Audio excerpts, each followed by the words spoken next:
Hi there, hello and good morning. How are you all doing this Thursday morning? Well, we've got lots to discuss on the program today. There's got to do with the particular taste of India. We'll talk about monsoon, we'll talk about IPL, we'll talk about also mushrooms. So lots coming up. Let's take a look.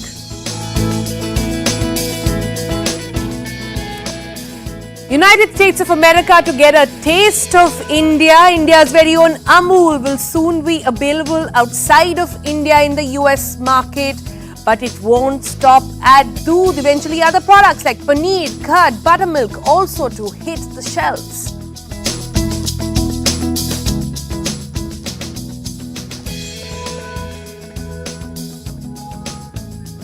The warning has been sounded. India is to brace for a harsh summer ahead. Heat wave conditions expected to hit at least 70% of the land area and is going to be expecting extreme heat wave conditions according to the IMD by March and May.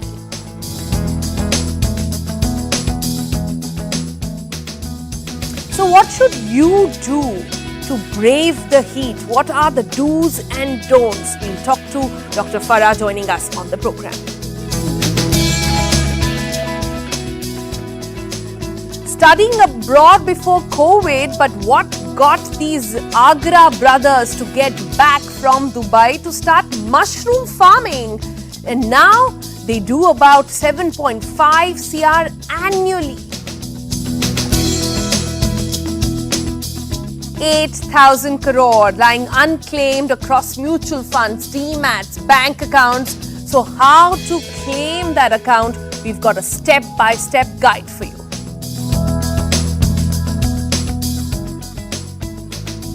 And a tsunami of 6s and 4s, a record-breaking IPL score yesterday by Sunrisers Hyderabad, managing to post 277 for for 3 against the Mumbai Indians. We bring you all the action.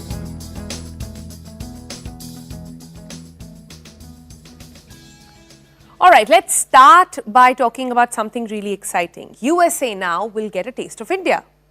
What am I talking about? Well, India's very own Amul, the taste of India, will soon be available outside India in the US markets. Amul has tied up with the US-based Michigan Milk Producers Association in a first of its kind collaboration by an Indian cooperative sector dairy player.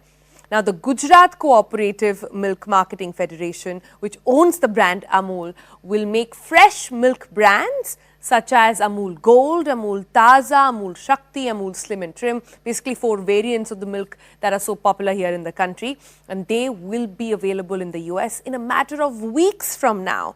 And it won't stop at doodh. Eventually, other products as well like paneer, curd, buttermilk, all will hit the shelves. This is of course to address the Indian diaspora and the ever-expanding market for milk. But the question really is, as somebody who loves milk, will the taste be the same? Well, what we are learning is that the recipe of the milk sold under the brand Amul will be owned by the Indian cooperative. Here are more details. Take a look.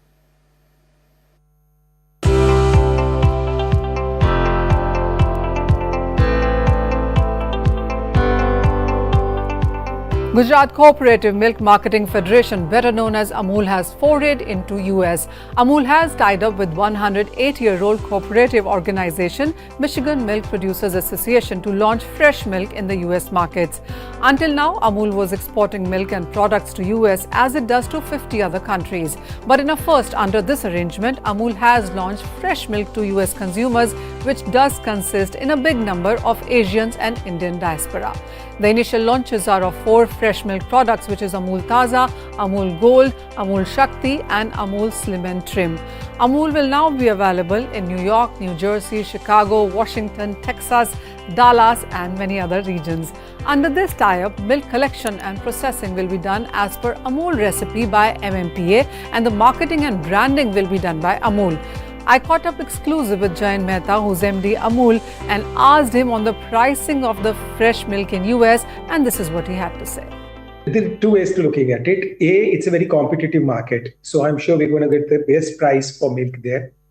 B, we are selling a product which is actually not available or never ever been sold in the US market, which is a milk with 6% milk fat. So this is the Amul Gold pack, which the same pack design, product, recipe that you have in India will be available there. So obviously this will be premium priced. So we are not looking at a price competition there. We are looking at creating a brand and deriving value out of the proposition we give in the products that we offer to our customers. I also asked Mr. Mehta on the next in the list after US and if there are more regions that the Indian Milk Company was looking at. The US is very important, and that's how we started into that market. There are a few other regions where we are actively pursuing such opportunities, and very soon, hopefully, we should be revealing their names and the status of the association. Jain Mehta also tells us that with the kind of milk consumption US has, they are looking at bigger, better volumes going forward. US typically every household consumes 75 to 100 gallons a year, which is 2 gallons per week. So it's pretty good consumption of milk and milk products, as you may call them. So I think to be fair enough, it's in the first quarter we will just focus on expanding the distribution, making the product available at all the Indian grocery stores, the supermarket chains, or possibly also tying up with the mainstream, some of the chains which do sell large volumes of milk. All right, so that's an exciting first over there. Let's move on now to some harsh realities of the summer that's truly upon us. Now, summer is well and truly here, and so is the heat wave. Almost all the predictions have talked about how the summer of 2024 will be intense across the globe. Remember, our planet is not getting any cooler, but heat wave is an intense phenomena. Over 70% of the land area in India is predicted to be affected by the heat wave between the end of March and May, and we have to be careful about what we wear, what we eat, importantly, what time do we venture out. So TBC team sat down with the IMD experts to figure out the exact dates when the summer heat is expected to be particularly harsh, what dates, which cities will witness the highest temperatures this summer. Shrishti has more.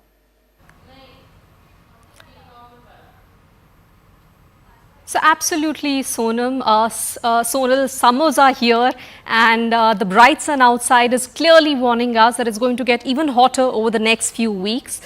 So far, we have seen temperatures touching 41 degrees Celsius in several states, especially parts of Gujarat, Saurashtra and Kutch, parts of Madhya Maharashtra, Marathwada, Vidarbha region, as well as coastal Karnataka, Rayalaseema and Rajasthan. Mumbai recorded its hottest day this March just yesterday, and even Delhi, where the temperatures were as high as 37 degrees Celsius. Well, the good news is that we escaped the heat waves in March, except for a few heat wave days in Saurashtra and Kutch. But now is the time when the summer is going to hit its peak, which is April, May, and as well as June, which is what we realized from last summer when the heat waves days continued till June. Now, like you rightly pointed out, Sonal, 2023 was the hottest year on record for the world, and 2024 is going to be equally hotter. Why? Because of this El Nino phenomena, which is in the equatorial Pacific Ocean. When El Nino is there, it tends to have a warmer impact on India when the temperatures tend to rise, and as of now the El Nino effect is weakening, but like the IMD says, it's going to have an effect on the summer temperatures. And so far in March, like I said, the heat waves weren't really there, but April, May are going to be the time when heat waves are going to really hit. As per the forecast of the India Met Department, the heat waves are expected over large parts of the country. Northwest India and the central India is the core heat wave zone. But if you remember, last year we had heat waves even in the coastal areas. Quickly remind all our viewers that the IMD declares a heat wave when the maximum temperatures rise above 40 degrees degrees Celsius for the plains. It's above 37 degrees Celsius for the coastal areas and over 30 degrees Celsius for the hill stations. So all these areas have different criteria. So it's important for us to realize that it's just not the rise in maximum temperatures, Heat wave is an extreme weather event. It's a silent killer and leads to high rate of hospitalizations across different states. If you remember last year, we had heat waves from April, May till June. West Bengal was worst hit, which had heat wave days continuing up to 19 days for Bihar, Jharkhand, Orissa, Chhattisgarh. So the lower part of the Indo-Gangetic plains. But this time around, the IMD scientists tell us that the southern region, the southern peninsular states are seeing unusually high temperatures. In February 2024 was the hottest ever for the southern peninsular region. The average monthly temperatures were a degree hotter. Remember, Bangalore, experienced unusually high temperatures in February, and we were wondering what was happening. So this is the warming world that we are living in. The climate change is impacting all extreme weather events, and heat waves is one such extreme weather event where we are extremely affected. We have a rain spell for northwest India over the next 3 days, but after that we are going to see the temperatures rise and from April and May, and that is why the Election Commission of India has also issued an advisory for all the people to ensure that they are adequately equipped when this heat wave strikes. Remember, this peak summer season is also going to coincide with the election season. The elections are beginning on April 19th and they'll continue till 1st of June, and that is why the ECI has given out advisories that all these polling booths be adequately equipped with adequate water, then ORS solutions to ensure that the people who are coming out to vote do not get impacted as such. Back to you, Sonal.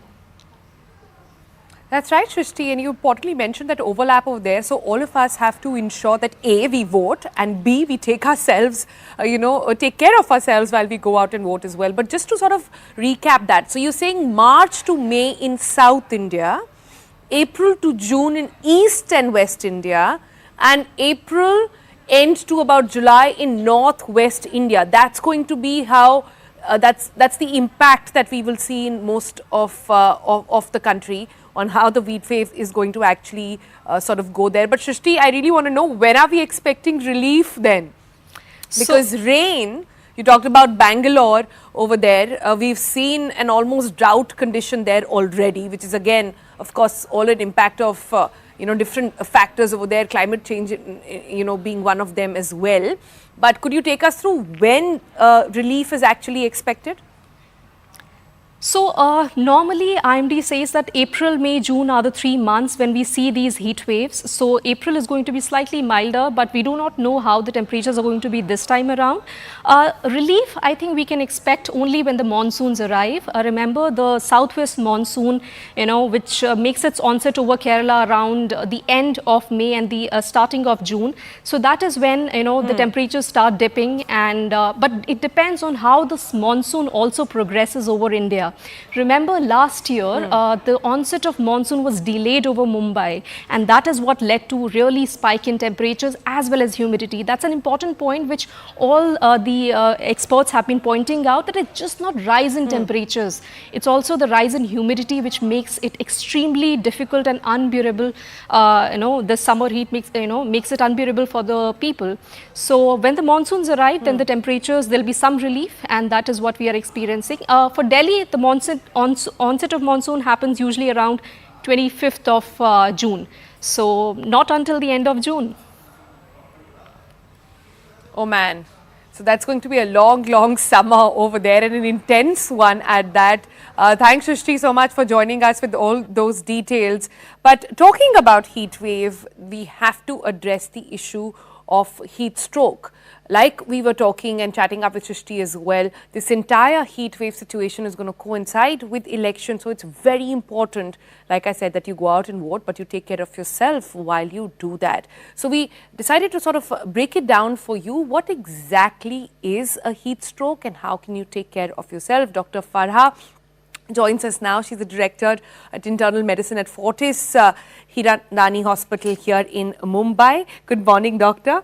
Good to see you. We are still in bearable temperatures at the moment, but if Shrishti and IMD are right, that means that the time ahead is going to be a harsh summer. So firstly, can you define for our viewers what exactly is a heat stroke and how do we know that one is getting a heat stroke? Yeah, good morning to you. A pleasant good morning indeed to you and to our viewers. So it's the right time to discuss this topic. Heat stroke actually is a continuum and an extreme and the most severe form of heat illness. This is when the body is not able to tackle with the rising temperature outside. That means when your body temperature goes to more than 104 degree Fahrenheit or 40 degrees Celsius. It is this time when the defense mechanism of the body to protect you from heat, that is sweating, gets affected, and then you get heat stroke. And this is, as I've said, when the temperature crosses 104 degree Fahrenheit and there is a neurological involvement, that is called as a heat stroke.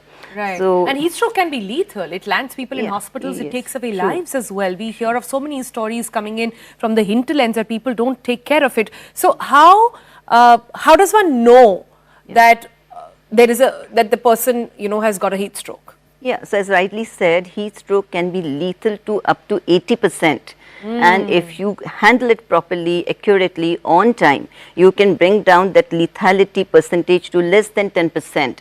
So you have to take precautions, especially this season, to prevent yourself from getting affected by the heat wave. This usually happens when there are more frequent and continuous heat waves. And when we are exposed to the heat for a long time, then you suffer from heat stroke. But are there any signs? Yes, there can be signs, So when the person is exposed to hot sun, patient may start getting the symptoms. Patient may start feeling lethargic, irritable, may feel nauseous, may even vomit, may have bad headaches.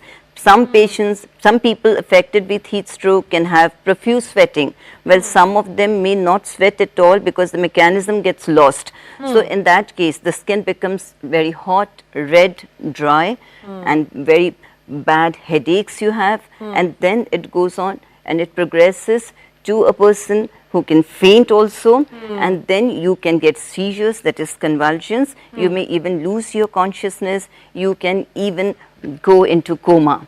Initially, when you have this lethargic feeling, irritability, your temperature is going up, your pulse rate can also go up, your respiratory rate can go up. So with these signs, and when you are under the sun, and when you are otherwise normal, and in fact those who have other comorbidities are in fact more prone to this, you should take immediate action. Right. Move to a cooler place and start rest of the things to prevent yourself from getting affected So you've further. got to control your body temperature, but you've also got to take care of your liquid intake, right? True. To ensure that you're not getting dehydrated. Yes. That's where it starts. Yes. So what should one do? So say somebody has to go out or kids have to go out, elders go out, nobody wants to stay in their houses, we Correct. want to venture. So one is to avoid definitely going out in peak sort of heat hours. That means in the afternoons try and stay indoors as much as possible. But even if you have to step out, how much water should one really be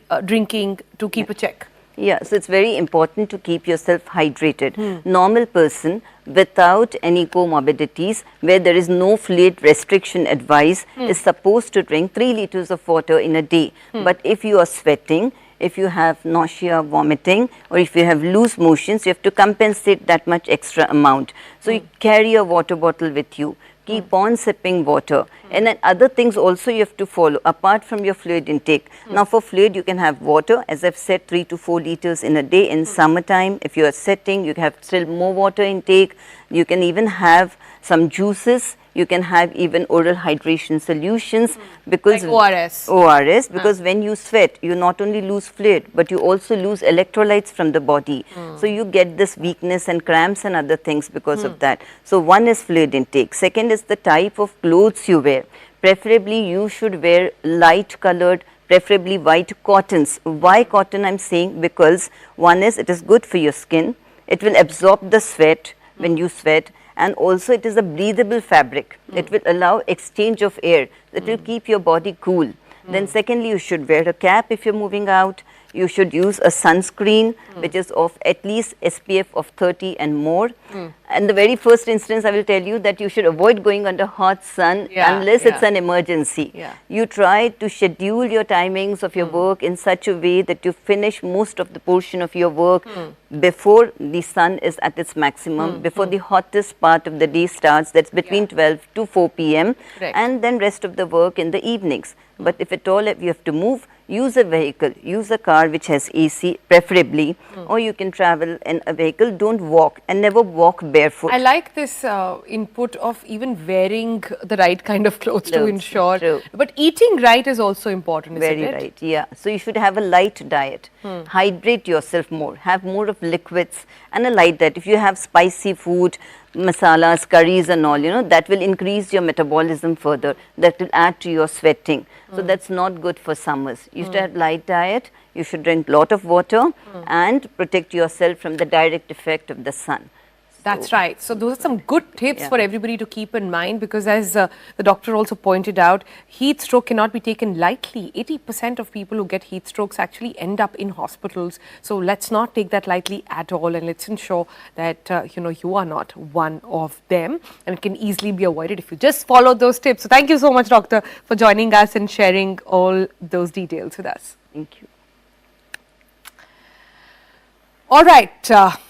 Now it's time to bring our attention to something extremely important. Did you know that the amount of unclaimed assets currently lying idle in demat accounts, mutual funds and even insurance policies is estimated to be somewhere between 50,000 to 80,000 crore? This massive amount has no home to go to. Why? Because nobody nominated. There was no nomination filed under these accounts. And even if investors did add a nominee, they don't tell their nominee.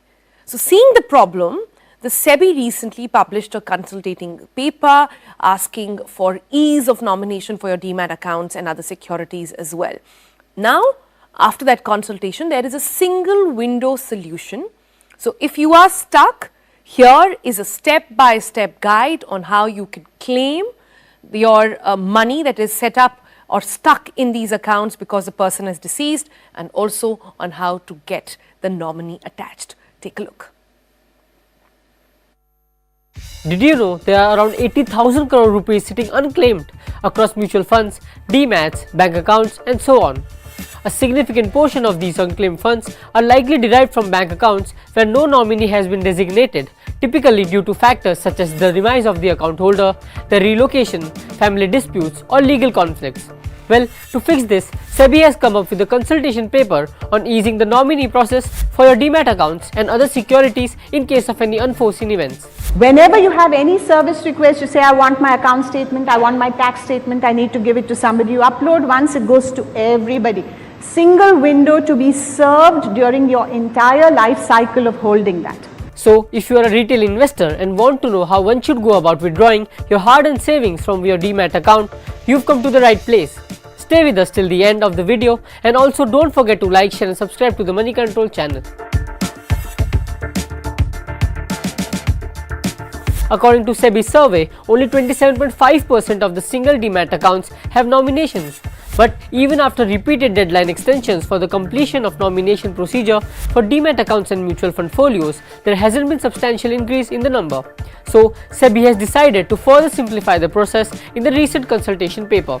It has proposed to revamp the nomination facilities for demat accounts and mutual funds held in the statement of account form, as well as the units in the AIFs held in the physical form.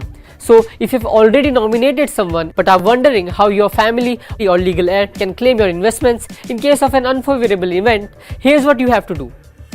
See, if the investments are held jointly, surviving account holders can claim the units. Alternatively, if the joint account holders have passed away, the investments can be transferred to the nominated individual or legal heirs. Now, in case of sole account, the designated nominees have the right to claim the mutual fund units after the investor's death. In order to do that, they will have to provide the necessary documentation to the fund house. So, what are these documents? Well, to facilitate the transfer of mutual fund units, a nominee will have to number 1. Draft a formal letter expressing the intent to claim the mutual fund units. Number 2. Obtain and submit a notarized copy of the investor's death certificate. Number 3. Furnish valid identification documents to verify your identity. And number 4. Provide your bank account information for the transfer of funds.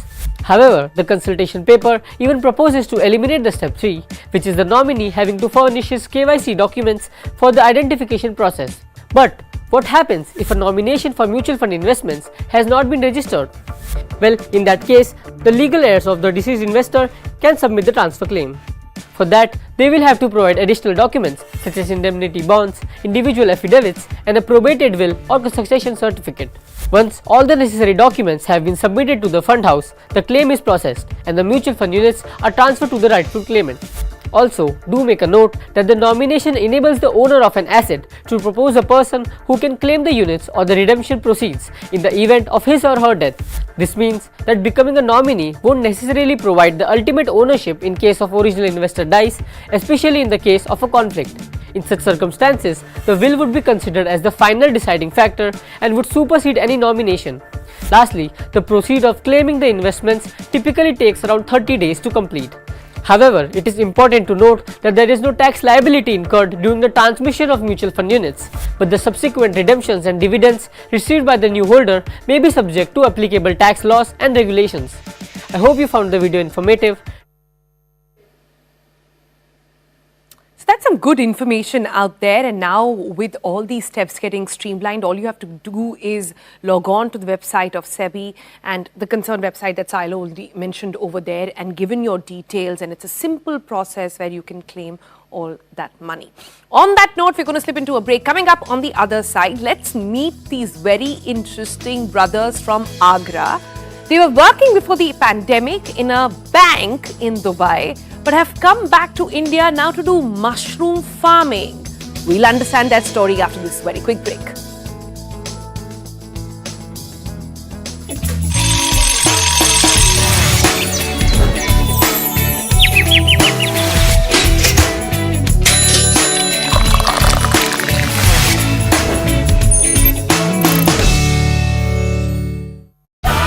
State, you have seen 33 months of DMK rule, heavy anti-incumbency, nobody wants it. Now the contest is very clear. People want Modi ji back, and people don't want the state government even to stay in power for even a single day. So across Tamil Nadu there is anti-incumbency against the state government, and that is one factor, and pro-incumbency for Modi ji. And more clearly, the people of Tamil Nadu want to strengthen Modi ji's hand when Modi ji is going to come back with 400 plus. Sir, DMK says your secret ally is the AIADMK. ADMK, Edapati says your secret ally is the DMK. Now, I am saying both of them have gone hand in glove. They have joined together because they know that NDA is going to win big with a bigger mandate. So I am complaining for the last 2-3 months now. They have joined hands now. They are hands in glove. People of Tamil Nadu will give a fitting lesson on April 19, and June 4 the results will testify what we are speaking. You're making your debut in parliamentary elections. How does it feel? Madam, it feels great because we are representing our Karyakartas as a candidate, and I am just a face of all the Karyakartas here, and Coimbatore is very important to us, Tamil Nadu is important to us, and all of us are working hard because when Modi ji comes back to power for the third straight time with a larger mandate, and Tamil Nadu should have a big representation and Coimbatore should have a representation because it's a growth oriented city. For the last 10 years the growth is lacking here.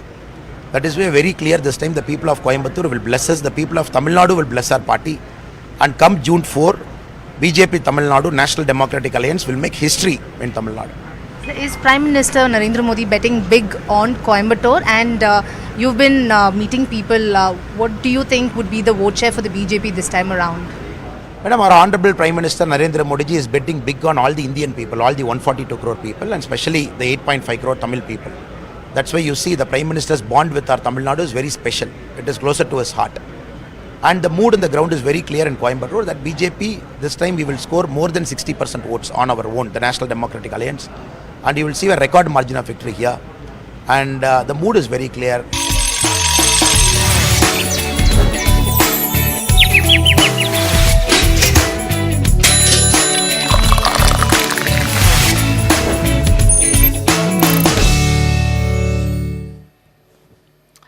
We have heard of engineers sort of quitting and becoming musicians, getting into acting. We've heard of engineers wanting to do so many other things. Have you ever heard of a banker turning into a farmer?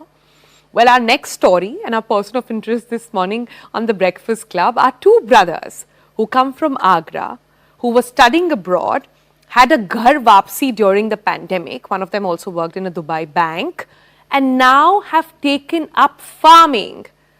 Farming, making it so lucrative that their earnings are about 7.5 CR, that's 7.5 crore annually. So please join me in welcoming Rishabh and Ayush, who join us from Agra this morning. Good morning, guys. How are you doing today? Good morning, Sonal. We are doing fine. All right. So I want to first understand from you both, Rishabh and Ayush, what went on? You guys decided to come back and pick up farming, that to a very interesting form of mushroom farming. Can you take me through the story first? How did you put your mind into deciding to become a farmer? When we were studying, when I was in London and brother was in Dubai, so we had in mind that we had to do our own business and we don't want to go into the job sector, the corporate sector. So basically, the farming which we are doing today, it converted from our passion to a venture which we are enjoying and which we are doing very well. So we converted our passion to do something for our mainland and not for somebody that we are working from 9 to 5 and we are waking up early in the morning, 7 o'clock, and we are like rushing out. We don't want to do that. You mean people like us? You don't want to do that. You want to own your time. So we chose a sector which we were able to do very properly and very traditionally also, technically also. So we had this scientific background with us. So we thought that we should blend technology with the traditional farming which we are doing. Interesting. So talk to us a little bit about this tech sort of blending with farming and how you're putting it to use. I understand these are mushrooms that grow in a bag. They don't use a lot of water, they don't use a lot of space, and it's completely organic. How does it work? Actually, mushrooms do use water and mushrooms are 90% water. So the science behind mushrooms is that we have to control the humidity, temperature and the CO2. So earlier in India, before we were growing, so we saw many farms in India in which we saw that CO2 is not controlled, humidity is not controlled, and the mushroom quality is not so good. So when we started with mushroom farming, we sort of thought that we should control the CO2 monitoring should be very important in mushroom. So we started with CO2 monitoring and temperature monitoring, which we are now able to do with IoT. That's an IoT device. We are able to show the temperatures in the mobile phone as well. Real-time data we can see. I see. And I see in all those videos and pictures that you've shared with us, the entire family is pretty involved in ensuring that it actually happens. I'm quite sort of interested to understand how big is the mushroom business here in India. We've seen there was a time not very long ago when mushroom was supposed to be an exotic vegetable, but not anymore. And the prices have crashed. There is a lot of availability as well. So could you give us a few details on how big is this market? So the market is really huge in India. Like if we go towards east, from where we are standing in Agra, so from Agra till Lucknow and till Gorakhpur and Nepal, we are supplying in Bihar, Kolkata also. So the market is very big. We are not only depending on Delhi, Kanpur, Mumbai and big cities like metro cities. Even in smaller cities like Gonda and Varanasi, Allahabad, people are eating mushrooms, and mushrooms are in tons and tons. So it's not in 100 kgs or 200 kgs. Even in Varanasi and Gonda and Barabanki, people are eating tons of mushroom. So the mushroom market is now really very big. Right, right.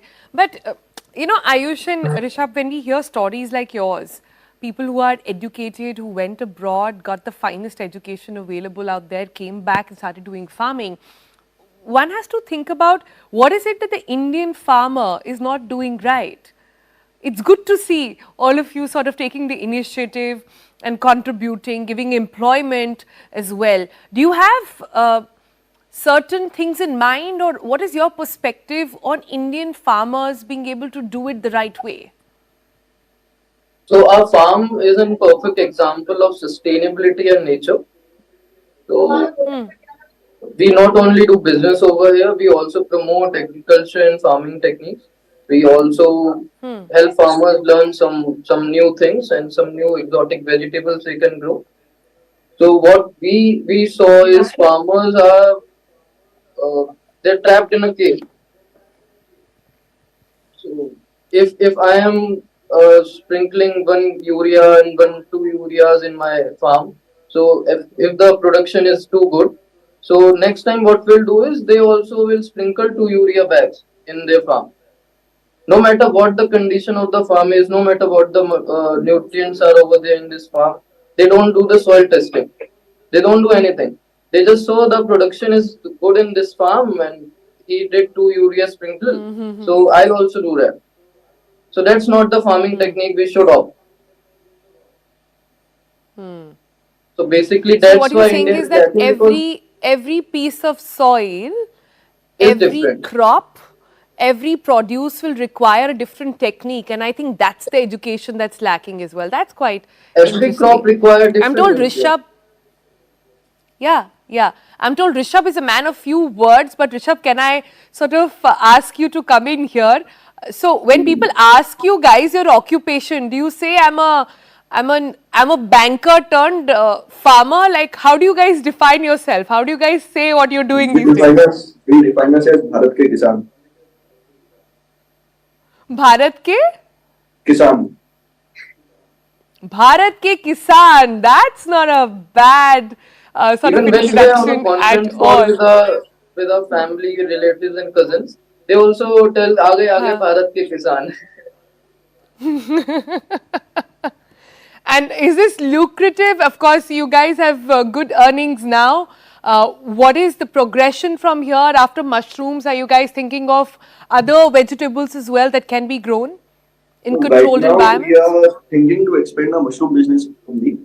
So we currently have 12 chambers and we are planning to establish more 24 chambers. So we'll have total of 36 chambers and a production of around 5 to 6 tons per day. Our farming is not only limited to mushrooms. We also grow broccoli. We also grow tomatoes. We grow English cucumber. Many vegetables. Yeah, it's actually lovely to see different ways of farming that are now coming to the foray, from hydroponics to not using soil at all to vertical farms. There's so much really that is being done, but in smaller quantities. I think the idea here is to ensure how do we scale it up and how do we really take it back to the farmer so that they can also benefit at the end of this process. So counting on you guys to put on your thinking hats and ensure that also happens. But before we let you go, I have a little request that has been bugging us over mushroom farming as well. And Rishabh, Ayush, we would love for you to take it up. Mushrooms these days come to us in these plastic dabbas. Please do something about that. All of us love eating it, but we hate getting in and consuming it in these plastic boxes.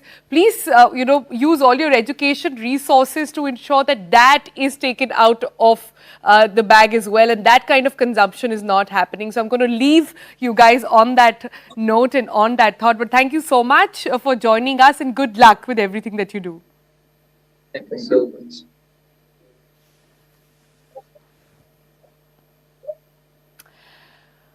All right then, let's move on from the mushroom farming over there to changing tracks and talking about some fun car and racing car and really high-end cars.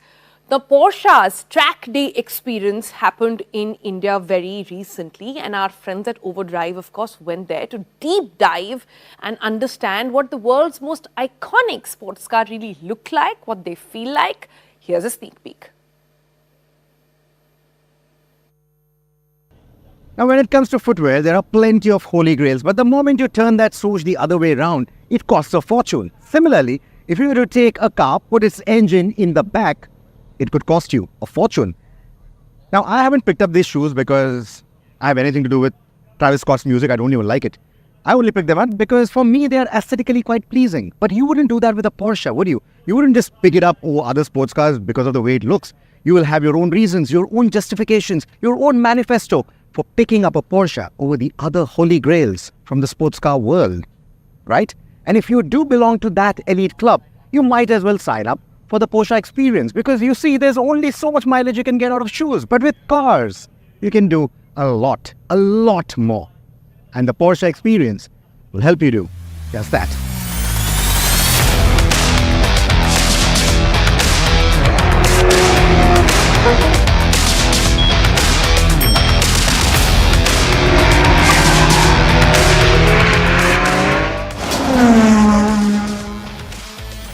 Porsche's engineering prowess truly stands out, and the Porsche Experience events are designed to help you learn, appreciate, and leverage this edge. These events include driving and training on various terrains, sand, snow, and notably racetracks. Porsche Track Experience, tailored to different skill levels, ranges from 1 to 3 days. We had the privilege of participating in a one-day program specifically crafted for India. We are talking about machines like the 911. The experience begins with understanding what separates a sports car from a standard car. It's not just about the shape, the power, or the speed, but also about the nuances, like the pedal design. The pressing both pedals. Straight. The accelerator pedal, for example, is positioned and shaped quite differently in a sports car. Sorry to bring up the shoes again, but wearing bulky shoes might lead you to inadvertently press the throttle when attempting to brake. And guess what? Despite knowing this and driving sports cars almost every month, I still made the mistake a few times when tackling my first driving exercise for the day, an autocross course. Pulling some slaloms today. Go nice and slow.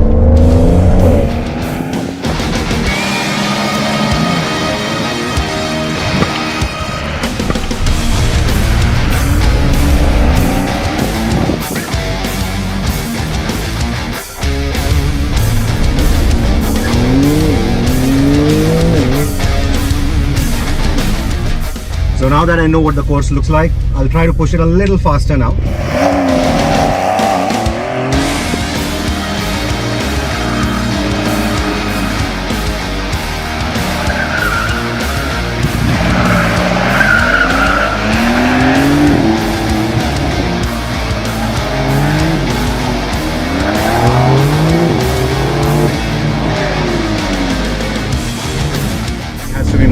It has to come and stop in those cones.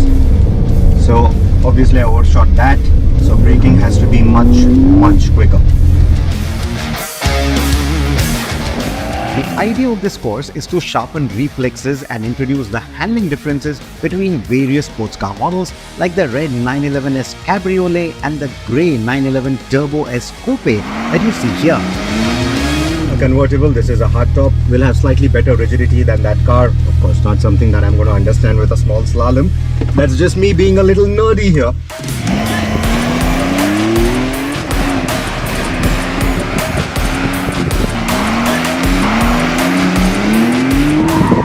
The Turbo was obviously much quicker off the mark, and with its rear wheel steering, much more agile too.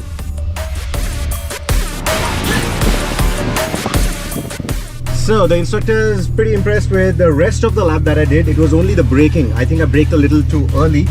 So that is something that I need to work on now, because this is going to be the time lap. They're throwing in some competition. Wish me luck, guys! Wish me luck!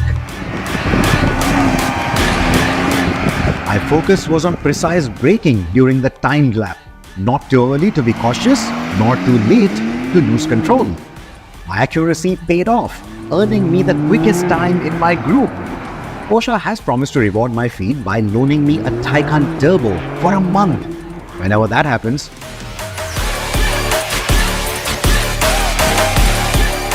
next, I was in the K1 GT4 RS, a car that stole my heart last year. The goal? To master going sideways, drifting. Just remember how the last part of that activity felt. These drift drills, though introductory, are a foretaste of the more advanced training available in the global Porsche experience programs. Nice and slowly. Okay, turn hard, harder, gas. Gas, straight. Okay, that's it, finished. We're gonna go straight for exercise 2. You've got one dialed in, I like that a lot.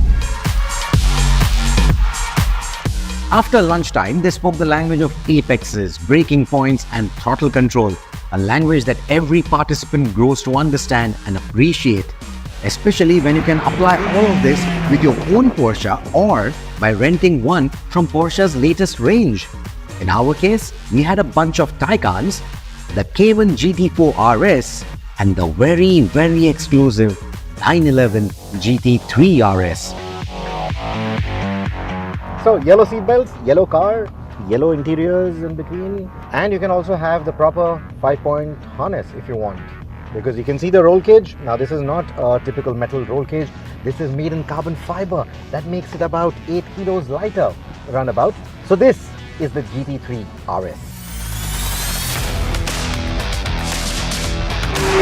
So the idea with this car was not to make it go faster in a straight line, but to make it go as fast as possible through the corners. Believe me, you don't need the butt of a Formula 1 driver to know that there is loads and loads of grip. They say that in its optimum setting, it can have a downforce of 860 kilos. That's like carrying a Suzuki Swift on top of this car. That's the kind of downforce that you have, and then you have a really powerful engine that ensures that the performance never leaves you wanting. Oh God, the braking on this thing, oh my God, it's unbelievable. This one, the downforce is not only about cornering, it's also into the braking, and it's unbelievably good. You want to buy the best 911 in the world? Oh wait, you want to buy the best Porsche in the world? This is it right now. Back with the old friend, back with the GT4 RS, and I've just come out from the GT3 RS. I'm in love with that car, yes, but this is like that first love, you know, you just can't forget it. Best sounding Porsche ever.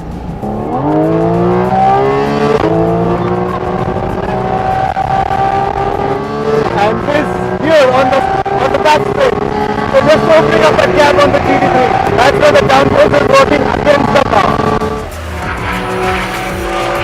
The way this mid-engine Porsche pivots around itself, oh my God, it's just too good.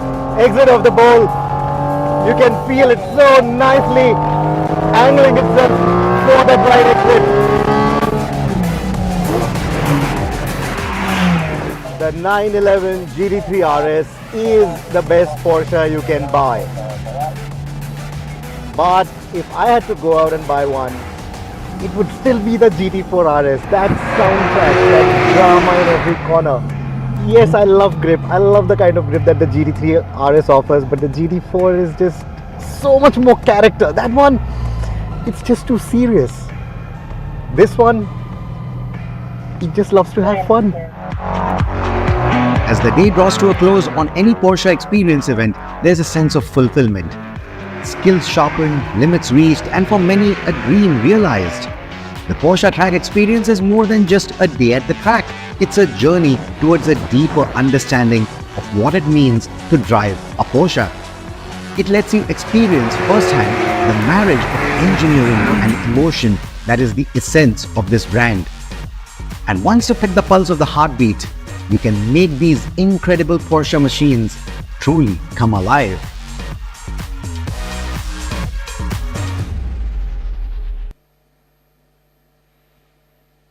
Quite cool, isn't it? Just the morning rush and inspiration you really need to get going for the rest of the day.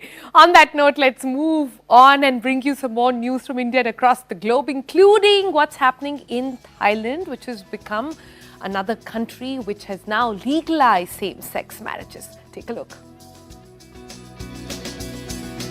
In a landmark development, the Thai parliament overwhelmingly passed the bill legalizing same-sex marriage, bringing Thailand closer to becoming the first Southeast Asian country to recognize marriage equality.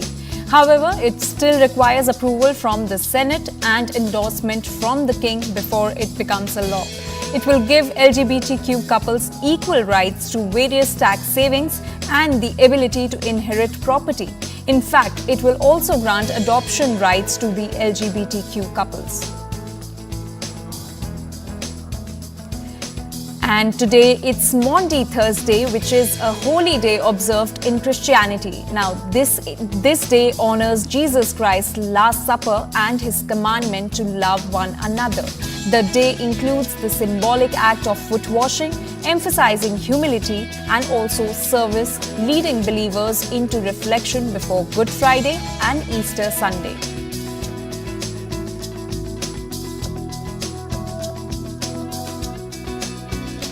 And Chinese tech company Xiaomi will launch its first electric car SU7 in China today. Xiaomi CEO announced the launch of the company's first electric car SU7, aiming to revolutionize the premium segment. With a promise of superior design, performance and intelligence, Xiaomi enters the electric vehicle market, challenging established players like Tesla.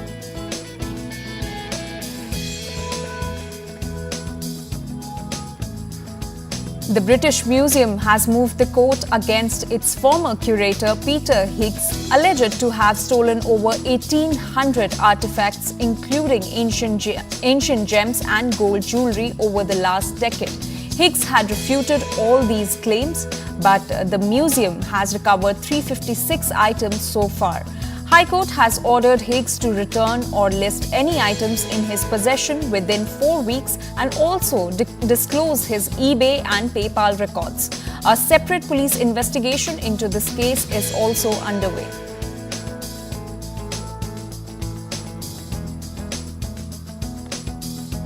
And United States former President Donald Trump lashed out at the New York judge Juan M. Merchant for imposing a gag order ahead of his hush money trial, calling it illegal and also an infringement on his First Amendment rights. The order bars Donald Trump from publicly commenting on trial participants. Merchant's order cites Trump's history of threatening remarks as grounds for the order.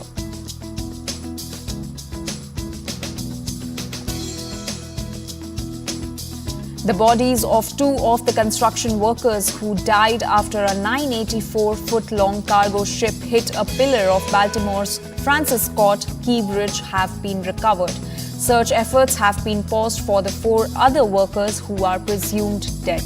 The investigation into the collision could take up to 2 years, and this is according to National Transportation Safety Board Chair Jennifer Homendy.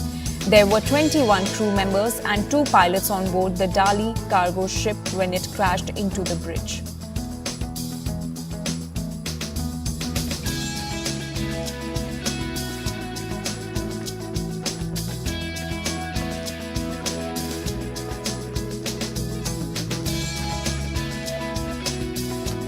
In fact, you can catch more details of that story on cnnnews18.com and also on our YouTube channel.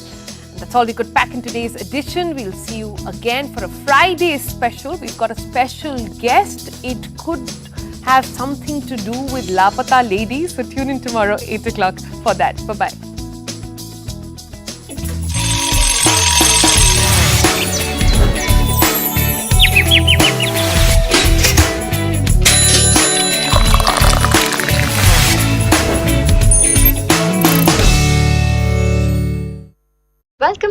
This entire heat wave situation is going to coincide with elections, so it's very important, like I said, that you go out and vote, but you take care of yourself while you do that. So we decided to sort of break it down for you. What exactly is a heat stroke and how can you take care of yourself? Dr. Farha joins us now. She's the director at internal medicine at Fortis Hiranani Hospital here in Mumbai. Good morning, doctor. Good to see you. We are still in bearable temperatures at the moment, but if Shrishti and IMD are right, that means that the time ahead is going to be a harsh summer. So firstly, can you define for our viewers what exactly is a heat stroke and how do we know that one is getting a heat stroke? Yeah, good morning to you. A pleasant good morning indeed to you and to our viewers. So it's the right time to discuss this topic. Heat stroke actually is a continuum and an extreme and the most severe form of heat illness. This is when the body is not able to tackle with the rising temperature outside. That means when your body temperature goes to more than 104 degree Fahrenheit or 40 degrees Celsius. It is this time when the defense mechanism of the body to protect you from heat, that is sweating, gets affected, and then you get heat stroke. And this is, as I've said, when the temperature crosses 104 degree Fahrenheit and there is a neurological involvement. That is called as a heat stroke. Right. So, and heat stroke can be lethal. It lands people in hospitals. It takes away lives as well. We hear of so many stories coming in from the hinterlands that people don't take care of it. So how does one know that that the person has got a heat stroke? Yeah, so as rightly said, heat stroke can be lethal to up to 80%. And if you handle it properly, accurately, on time, you can bring down that lethality percentage to less than 10%. So you have to take precautions, especially this season, to prevent yourself from getting affected by the heat wave. This usually happens when there are more frequent and continuous heat waves, and when we are exposed to the heat for long time, then you suffer from heat stroke. But are there any signs? Yes, there can be signs, So when the person is exposed to hot sun, patient may start getting the symptoms. Patient may start feeling lethargic, irritable, may feel nauseous, may even vomit, may have bad headaches. Some patients, some people affected with heat stroke can have profuse sweating, while some of them may not sweat at all because the mechanism gets lost. So in that case, the skin becomes very hot, red, dry, and very bad headaches you have, and then it goes on and it progresses to a person who can faint also, and then you can get seizures, that is convulsions. You may even lose your consciousness. You can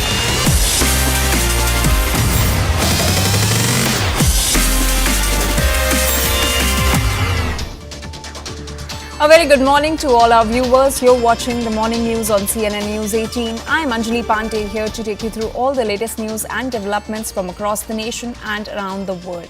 And our top focus of this hour is on the state of Maharashtra, where the suspense over seat-sharing formula of both NDA bloc and the India bloc continues.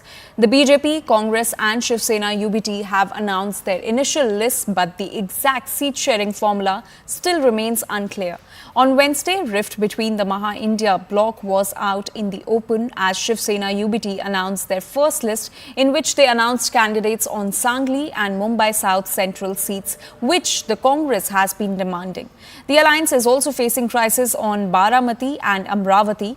NCP is set to contest in Baramati, but Shiv Sena leader Vijay Shivtare, who is traditional opponent of Pawar family, has threatened to contest as an independent candidate. सबसे पहले तो उन्होंने कांग्रेस पक्ष की तरफ से नहीं रखा, उन्होंने अपनी पर्सनल राय रखी है, क्योंकि उनको एक कैंडिडेट जो था, एक उनका जो पिछला चुनाव हुआ था उसमें वो हार चुके हैं शिवसेना से, और ये हमारे लिए विनिंग सीट थी, तो हमने कैंडिडेट डिक्लेयर किया है, तो उसकी नाराजगी उन्होंने व्यक्त की। अब अमोल जी पे आरोप लगाए जा रहे हैं, क्योंकि ये जानते हैं कि ये हारे हुए हैं, ये इनको हराना भारतीय जनता पार्टी को मुश्किल होगा, अमोल कीर्तिकर जी को, इसलिए वो अनर्गल बयानबाजी कर रहे हैं। दुखद है, उम्मीद करती हूँ कि वो समझेंगे कि अलायंस धर्म जो होता है उसमें कहीं कॉम्प्रोमाइज करना जरूरी है। Isn't it shocking that this so-called Mahavikas Aghadi, which is actually a Mahavinash Aghadi, Uddhav Thackeray's Sena comes out and exposes a list. Then the Congress says Sangli and Northeast Mumbai are in contention and should be with the Congress. This is a full-blown war. And to top it all, you have the Vanchit Aghadi, which has chosen not to support them. It is a clear understanding that the Mahayuti, under the leadership of Prime Minister Modi and Devendra Fadnavis, Eknath Shinde and Ajit Pawar ji will have a clean sweep in Maharashtra. Mumbai में उत्तर पश्चिम लोकसभा की seat 2014 में शिवसेना ने जीती, 2019 में शिवसेना ने जीती, तो 2024 में यह तय हुआ कि महाविकास आघाड़ी की तरफ से शिवसेना उद्धव बाला साहब ठाकरे के उम्मीदवार अमोल भैया कीर्तिकर चुनाव लड़ेंगे। कांग्रेस पार्टी को यदि लगता तो कांग्रेस पार्टी जरूर उस पर विचार करती, लेकिन कांग्रेस ने सहमति से बात माना कि हां आपका अधिकार है, आप चुनाव लड़िए।